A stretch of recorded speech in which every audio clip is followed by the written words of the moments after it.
the thing that's changing the world. For some of us, too slowly. For others of us, whoa, what's this stuff? What's this stuff we're bringing? Let's have a look. So this is part of the participation. Everybody throw your hands in the air. Wiggle your fingers.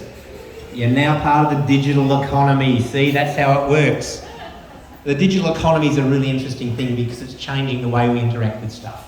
And the arrival of things like these wonderful bifacial solar panels have come out of the birth of the computer industry. We couldn't build solar panels like this in the 70s because we hadn't built computers yet. And the development of silicon has been fundamental in the development of solar.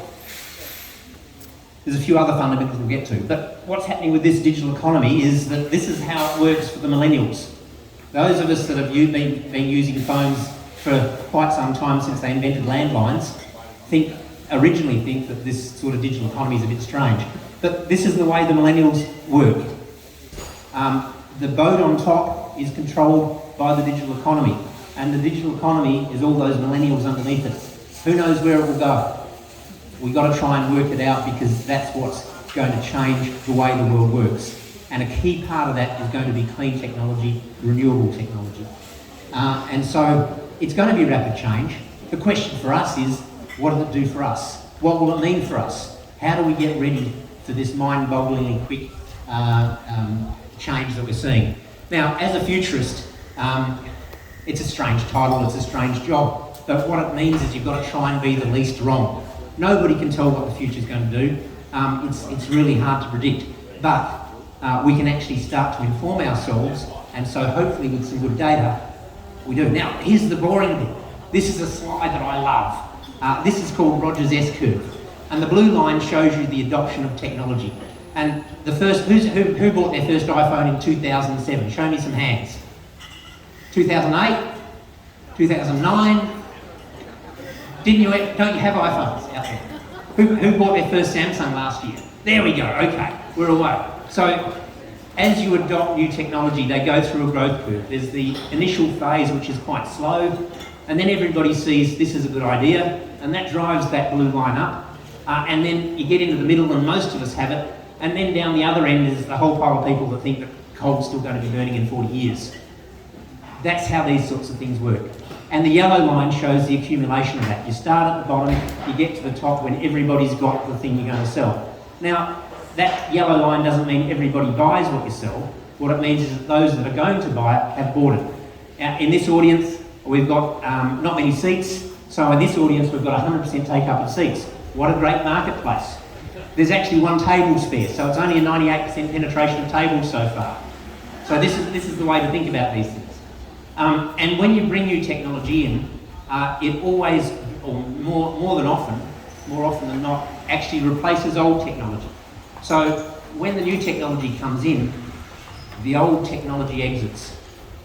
And this is just economic principle. It's not me predicting the future, it's just me talking about how we understand the economy, how we understand change, and the changes that come with it.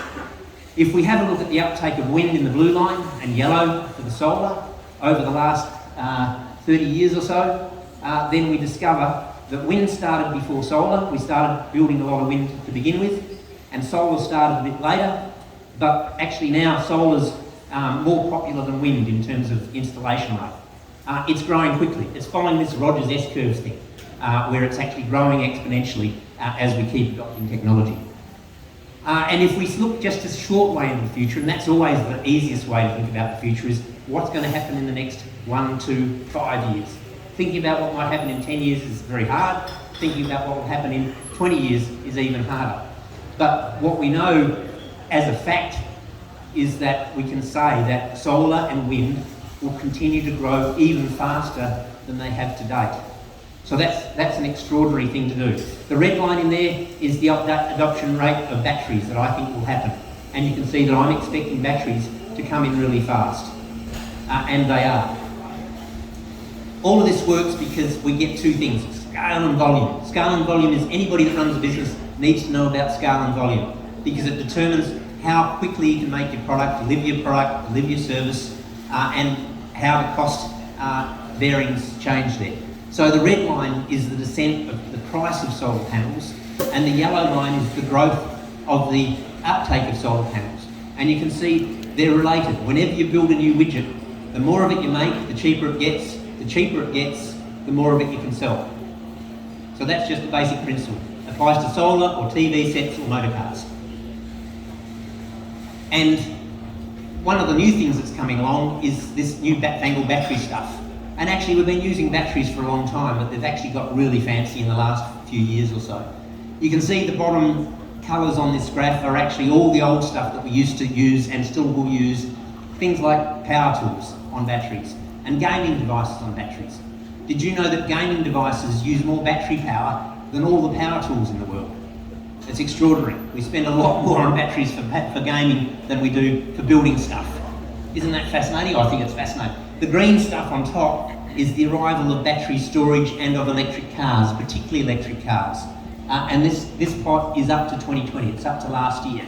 And what you can see is that last wedge of green suddenly appearing and suddenly going very fast. That's the arrival of electric vehicles. That's Roger's S-curve at work, baby. Everybody's getting out there ready to buy one. We all don't have one yet. In fact, very few of us have one yet. But nevertheless, the graph already looks like that. Batteries are really, really extraordinary. So today we haven't plugged the laptop in. I was a bit worried if Tom's battery was too low, we might not actually make it to the end, but fortunately you're going to hear from me for another 10 minutes. Isn't that great news?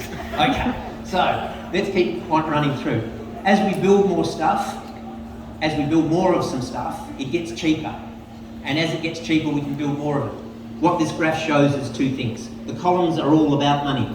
We spend about $300 billion, I like saying $300 billion, $300 billion a year on renewable energy of different forms.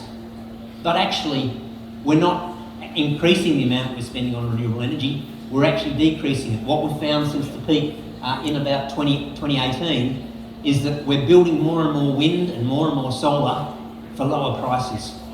And so what the curves on the graph show the amount that we're building. We're spending less money to build more of this stuff. And when we can do that, that means that energy can only get cheaper. And that's extraordinary, especially for communities that have an energy-hungry diet because of air conditioning loads. The other thing that's changed is the way that we build stuff. This has gone up, and how long did this take, John? Tom? How long? 3 months. 3 months, 4 months for this one. About the same for each of them? Even less for the others. Okay, you should have got more efficient, I'm sorry. Anyway, so what the difference is when we build solar, we can put it up in a heartbeat. When we build a new coal-fired power station or a new gas-fired power station, we need years. We need mobs of engineers and they all get together and talk about plans and then a few years later they finish building what they started. Which, if you want energy in a hurry, the new way to deliver energy in a hurry is with renewables. It's instant, almost instant. So that's quite an extraordinary thing. And now we'll do some airline music. Have you got your seatbelts fitted? Everybody knows where their life jacket is? Okay. So what that's translating to is that as we're adding this renewable energy, quite logically, we're adding less fossil fuel energy. Have we stopped using fossil fuel energy yet? No, we haven't. But will it stop in a hurry? Well, actually, it already is. This little complicated graph shows green's renewables, and you see it gets very tall at the end. That's pretty exciting. And the dark brown is all the fossil fuel plant that gets added every year. And that's pretty exciting, but that's in decline. But if you actually retire a plant as you build a new plant and replace it, you get a net figure. So you get the stuff you built minus the stuff you took out of retirement, or into retirement. And so you end up with a lower number. So the lighter brown shows you that in 2011, we started building more renewable energy on the planet than fossil fuel power. We were still building fossil fuel power, don't get me wrong, but we were building less of it and more renewables. And with that acceleration of that big curve that I showed, we can only hope to build it faster. The other little story that I like to tell for those that really like to technically dive in this, because we build solar so fast, and because we build, say, coal so slowly, when we get into this graph, the coal that's coming out at the end was stuff that we decided to build 8 years ago. Whereas the solar that's coming out on this graph, the renewables that's coming out on this graph, we only decided to build 3 years ago. So that's actually quite a tremendous change in the dynamic of how we get energy into the market. In Australia, we're seeing take-up in a whole range of matters. This is just a graph for the take-up of solar right across Australia. All the different colours are different size solar. The stuff at the bottom you can see is the smallest size solar. It was growing very fast to begin with. We don't put on a lot of small solar anymore. And as you go up that, it shows you bigger climbing wedges of even bigger solar units for houses in the yellow bands, and then for industrial and commercial, like we've got over our heads, and like the solar farms that we're building around Australia. You can see that hugely rapid growth rate, following Rogers S-curve. Rogers S-curve is your friend. If you use it in your business for whatever you sell, it helps you understand how your product's doing.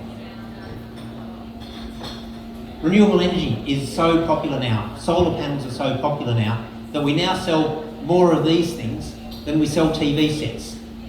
That only happened back in 2015. We now produce more panels that actually make power than panels that consume power. That's quite a dramatic change. And what it means is that we as customers, we as individuals, can actually buy a bit of energy generation. We can have a couple of panels, we can have a dozen panels, we can have more than a dozen panels if we do something about hosting capacity. Where's the guy in the blue shirt? So, you know, this is really exciting stuff. This is showing us that energy is actually really accessible and affordable to more of us. And then what about cars? Cars are changing too. This is showing a graph with different nations involved, the US, the Europe, the China, and the rest of the world. And yes, Australia is just part of that tiny little graph of the rest of the world. But what this graph actually shows is we're producing fewer cars in 2021 and in 2020 than we did in 2018, and fewer cars in 2018 than we did in 2017. We've passed what we call peak car. We've stopped building as many cars. Some of that's reflected in availability right now, but it's changing the way we think. And a part of the reason, just a part of the reason that that's happening, is we're actually building more and more electric cars. But we're not building enough electric cars. Those of us that want one now, let's do another show of hands. Is there anybody in the audience with an electric car? Oh, where's Matt? No? Okay. Anybody without an electric car? Come on, have you got hands? Yeah, are there anybody without hands? Oh, yes, I see a few of you. Okay, so what we're seeing here is this adoption rate of cars come over, and that's really important.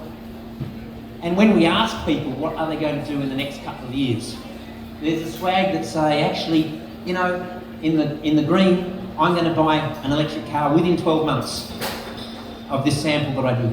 And then we've got a whole swag of people, yeah, I'm not in the next 12 months, but certainly I think by 2023, I'll probably buy an electric car. And the people that said no on my survey, and it might be a little bit biased based on my audience at the time, however, the people that said, oh, no way I'm going to buy an electric car, has been an ever diminishing number. And you can see that the decline of the red on that graph shows what's happening there. If this all comes true, if we see this transition to electric vehicles, if we see this adoption of electric vehicles, even in places like Broome, which may feel a bit remote for you sometimes, but it will happen here just the same because these vehicles will be very capable. What it will mean is a decline in vehicle fleet, because first of all, the millennials are not buying cars like we used to as baby boomers or as ex-gen.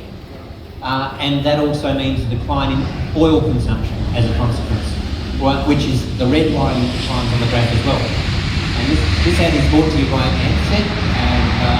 Okay. Sorry, can I ask you a question?